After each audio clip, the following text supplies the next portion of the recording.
Allez, nous partons du côté de Bruxelles, d'où nous avons en direct Monsieur Said Ginita. Bonjour, Monsieur Ginita. Bonjour. Bonjour, bienvenue sur FIM FM et merci de répondre à nos questions. Talibé Barry. Monsieur Ginit, vous venez de publier un livre intitulé Guinée, le dialogue à tout prix. Pourquoi le choix de la Guinée pour vanter les mérites du dialogue dont vous êtes un acteur depuis des décennies? Allô? Oui, vous êtes à l'antenne, Monsieur Ginit. Oui, alors pourquoi la Guinée? Tout simplement parce que je me suis engagé de façon intense dans une médiation en 2013 et comme cela a été documenté, j'ai pensé qu'il était important de partager cette expérience avec le public, l'expérience d'une médiation réussie grâce à la collaboration de tous. Et j'ai eu d'autres expériences de médiation ailleurs, mais qui feront l'objet d'autres ouvrages. Bien. Parce que la question, elle est importante. D'où vous tirez, en tout cas, qu'est-ce qui a bien motivé l'intitulé de cet ouvrage, Guinée, le débat à tout prix? Est-ce que, plutôt le dialogue à tout prix, est-ce que c'est un titre, le titre de votre ouvrage est plus que jamais actuel au regard du contexte actuel?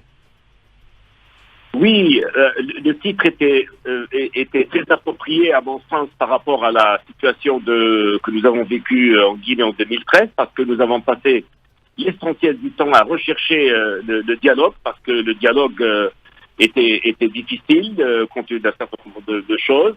Donc, j'ai passé l'essentiel de mon temps à créer les conditions pour un dialogue, d'où le titre Dialogue à tout prix. Et il faut se rappeler que le dialogue, on a essayé de mettre en place un dialogue dans un contexte de violence en Guinée. Vous vous rappelez le contexte de l'époque. Donc, c'est pour ça que l'idée, c'était absolument, il faut privilégier le dialogue parce que l'alternative au dialogue, c'est la violence et la violence peut amener à des situations plus graves encore avec l'escalade.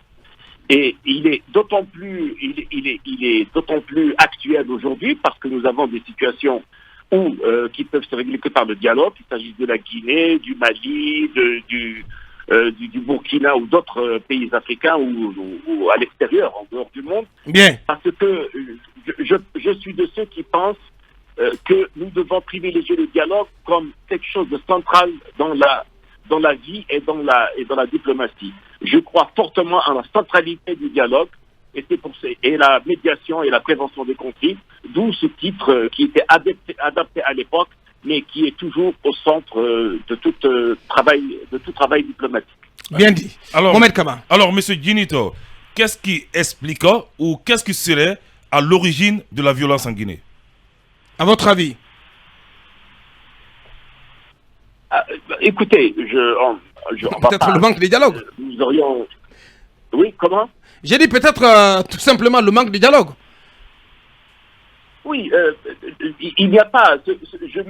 Ça fait des décennies où j'ai collaboré au sein de l'OUA, de l'Union africaine et des Nations Unies, et je suis par essence, par nature, je crois à la valeur dialogue. Et je pense personnellement que le manque de dialogue est source de tension et de violence dans notre continent. Beaucoup de problèmes peuvent se régler si on adopte une culture du dialogue. Le dialogue, ce n'est pas une vertu, c'est une culture qu'il faut absolument embrasser. Et j'ai toujours favorisé les États dans lesquels j'ai travaillé à mettre en place un cadre permanent de dialogue. Le pouvoir doit toujours dialoguer avec l'opposition, la société doit toujours dialoguer. Le dialogue est une vertu qui doit être développée à tous les niveaux de la société et à tous les niveaux des institutions de nos pays africains. Monsieur Said Ginita, donc en direct sur FIM FM.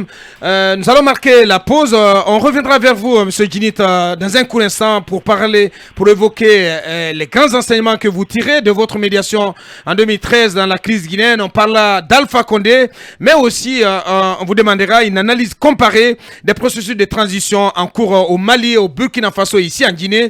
Vous nous parlez également du rôle de la CEDEAO et votre lecture tout simplement de la transition transition en marche en Guinée. On revient dans quelques minutes avec notre invité par téléphone, M. Sadj Ginit, et M. Alouba, qui va nous rejoindre sur ce plateau. Tout ceci dans quelques minutes. Nous repartons au stand. Monsieur Sadj Ginit de retour. Allez, Mamadou Ouri pour la suite de l'interview. Alors, Monsieur Saïd, tout à l'heure, vous avez dit, et je suis parfaitement d'accord avec vous, que l'alternative au dialogue, c'est le rapport de force inévitable. Et ça, nous l'avons tout le temps dit durant cette transition. Alors, l'autre question, c'est votre implication dans la crise de 2013. Et je crois que c'est marqué quelque part même sur le livre. Alors, en termes d'enseignement, qu'est-ce qu'on peut retenir des vertus de votre médiation, donc des réussites qui en ont résulté concrètement? Écoutez, quand je quittais la Guinée en 2013-2014, je pensais franchement qu'à l'Assemblée nationale, où il y avait une forte présence de l'opposition, le dialogue allait s'instaurer et que dans la sérénité, les Guinéens allaient chercher ensemble des solutions aux problèmes du pays. Voilà, donc c'était mon vœu le plus ardent. Ouais. S'il vous plaît. Non, je disais votre vœu le plus ardent. Absolument, le plus ardent au moment où je quittais. Donc, et je pensais que on allait installer le dialogue au sein des institutions, à commencer par l'Assemblée nationale, qui était celle qui devait préparer les lois pour le pays. Donc, c'était notre espoir, que le dialogue s'installe dans les institutions de ce pays. Bien dit. Alors, parlant d'Alpha Condé, que vous avez côtoyé lors de vos fréquents voyages dans le cadre de vos efforts de médiation en Guinée, il a été brutalement renversé le 5 septembre par le groupement des forces spéciales, à sa tête le colonel Mamadi Doumbé, actuel président de la transition. Que peut-on retenir de l'homme, de son parcours et des conditions de sa chute? Est-ce que c'était prévisible pour vous en tant que quelqu'un donc qui travaille sur les questions de paix, de crise généralement en Afrique? On ne peut jamais prévoir un coup d'État et comme je le dis tout le temps, un coup d'État est toujours une mauvaise solution à de vrais problèmes de gouvernance. Voilà, donc je ne pouvais pas prévoir ça, mais évidemment à partir du moment où on va au-delà du deuxième mandat, que ce soit en Guinée ou ailleurs, on l'a vu au Sénégal, on l'a vu au Niger, il y a toujours des risques que des choses se passent. Bien, et que retenez-vous de l'homme que vous avez connu, peut-être dans un premier temps à distance, vous avez forcément des choses à dire sur son parcours et sur l'homme d'État qu'il a été et sur cette sortie malencontreuse, cette chute malencontreuse le 5 septembre 2021.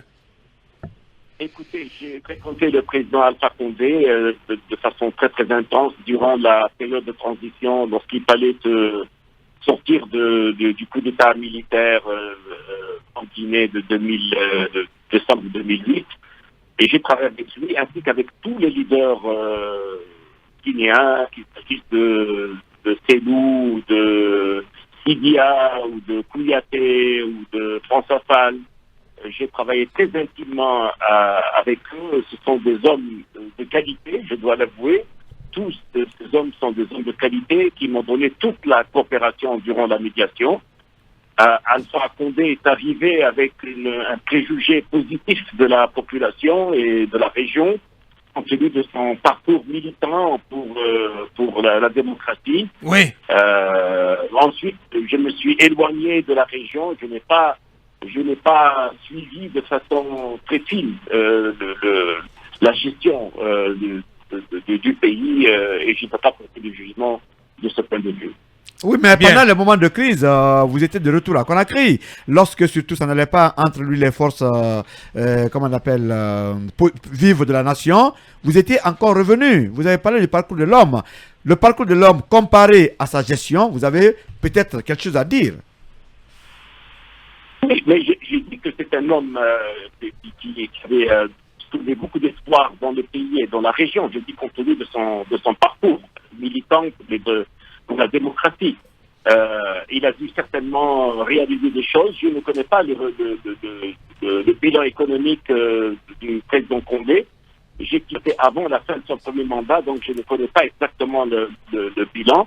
Mais il y avait certainement, quand j'étais là-bas, il y avait un espoir très fort qui était porté sur son arrivée au pouvoir. Mais je crois savoir que ces espoirs n'ont pas été réalisés puisque malheureusement il y a eu un coup d'État. Oui, une sorte de sanction.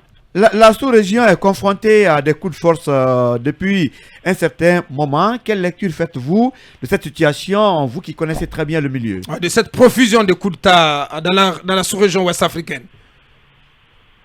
Oui, d'abord, je pense qu'il faut être très ferme par rapport à la situation du coup d'État, parce qu'encore une fois, je pense que c'est une mauvaise solution à de vrais problèmes de gouvernance, mais je pense que l'Union africaine, la CEDEAO et les associations régionales de façon générale doivent revoir leurs documents sur les coups d'État pour approfondir la réflexion sur les questions de gouvernance qui sont à l'origine du coup d'État. Il y a certainement des problèmes de gouvernance politique et économique qui peuvent être à l'origine du coup d'État, et je pense que les documents sont insuffisants de ce point de vue. Je donne par exemple comme exemple, lorsque en 1999-2000, nous avions préparé des projets de texte sur les changements anticonstitutionnels au niveau de l'Union africaine, nous avions prévu que les manipulations des constitutions pour se perpétuer au pouvoir constituaient un type de coup d'État. Mais malheureusement, cette catégorie de coup d'État n'avait pas été retenue à l'époque. Il a été supprimé du texte en 2000 à Lomé lorsque nous avions soumis le texte aux ambassadeurs, aux ministres et ensuite aux chefs d'État, ce qui est dommage. C'est pour ça que je milite pour le retour, la réinsertion de cette partie du texte initial de Lomé pour considérer les manipulations des constitutions comme des coups d'État. Bien sûr. Bien, la suite avec vous, Talibé Bari, peut-être un regard sur les 3 transitions en cours. Voilà, une transition au Mali, au Burkina et en Guinée. Quel parallèle vous pourriez faire entre ces 3 transitions? Et surtout, faut-il craindre à ce jour un effet domino? Faut-il craindre d'autres coups d'État dans la contagion? Bon, on ne peut pas exclure d'autres coups d'État. On ne peut pas exclure d'autres coups d'État dans la région ou en Afrique de façon générale, malheureusement. Mais je pense que c'est pour ça que j'ai dit que l'Union africaine et la CEDEAO en particulier doivent revoir leur texte pour en amont chercher les causes, l'origine des coups d'État dans la gouvernance. Et que lorsque les chefs d'État sont impliqués dans des questions de gouvernance, ils doivent pouvoir attirer leur attention avant que des situations de coup d'État arrivent. Voilà, donc oui, on ne peut pas exclure d'autres situations de coup d'État dans la région, mais je persiste à croire que l'Union africaine et la CEDEAO et les autres organisations régionales doivent affiner leur texte pour limiter au minimum les situations de coup d'État dans notre région, parce que du coup, c'est des retards considérables dans la vie institutionnelle et économique d'un pays. Bien dit. Monsieur Saïd Djinnit, ancien médiateur dans la crise guinéenne autour des élections législatives de 2013. Avant-dernière question au cabinet sur la CEDEAO. Monsieur l'ambassadeur, on voit que la CEDEAO joue un rôle important dans les différentes transitions en cours dans la sous-région. Quelle devrait être l'approche de l'organisation ouest-africaine dans la résolution ou plutôt dans le retour à l'ordre constitutionnel dans ces pays-là? Effectivement. La CEDEAO est une des organisations qui a été considérée longtemps comme une organisation modèle en Afrique. Et je pense qu'il faut continuer à soutenir la CEDEAO. La CEDEAO doit, comme toutes les institutions, doit évoluer. Et je crois savoir que la CEDEAO est en train comme l'Union africaine, est en train de revoir son texte fondamental qui traite des coups d'État. je pense que la CEDEAO doit être plus à l'écoute des populations et surtout plus à l'écoute des problèmes de gouvernance. Et lorsqu'il y a des problèmes de gouvernance dans les pays de la CEDEAO, elle doit pouvoir intervenir par ses outils. Elle dispose d'un certain nombre d'outils, notamment le comité des sages, le panel des sages de la CEDEAO, qui doit pouvoir aller dans les États en amont pour essayer d'éviter des situations de gouvernance qui peuvent dégénérer en coup d'État ou en crise politique. Donc il y a, je pense, quelques décennies après la mise en place de l'architecture de gouvernance et de sécurité en Afrique, il est temps de revoir cette architecture pour l'ajuster à la situation et notamment pour mettre l'accent davantage sur la gouvernance. Lorsque je suis commissaire PSC pour l'Union africaine, et lorsque nous avions mis en place dans les années 90, début 2000, cette architecture, j'ai dit nous avions l'architecture, nous avions les financements, nous avions les mécanismes. Oui. Maintenant, il faut investir dans la prévention des conflits, et la prévention des conflits, c'est la gouvernance. Il faut absolument privilégier les problèmes de gouvernance pour éviter des conflits dans notre continent. Bien dit. Monsieur Sadjini, ancien médiateur dans la crise guinéenne. Toute dernière question, Mohamed Kaba. Alors, monsieur Djinito, quelle est votre lecture globale de la transition guinéenne? Comment le CNRD doit s'y prendre, vu que la durée de la transition n'est pas encore connue? Comment? Je n'ai pas bien compris la communication. Quelle est votre lecture globale de la transition guinéenne et comment le CNRD, le Comité national de redressement, c'est ça? Le CNRD, donc. Le CNRD devrait s'y au prendre. pouvoir, ouais. Et vu que la durée de la transition n'est pas encore connue. Bon, encore une fois, c'est pas très clair, mais je crois avoir deviné votre question. Oui. Encore une fois, je dis que chaque coup d'État donne l'impression qu'on est revenu à la case départ. Et c'est pour ça que je m'insurge contre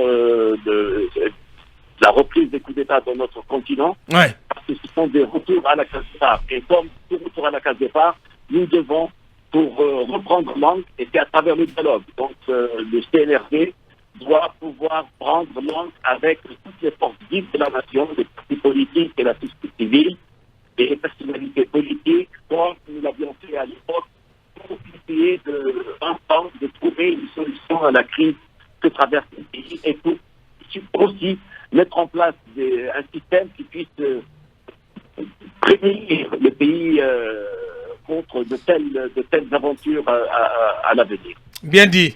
Monsieur Sadjini, il nous reste plus qu'à vous dire merci, un grand merci pour avoir pris la parole chez nous ce matin. Merci d'avoir répondu à nos questions. L'émission continue.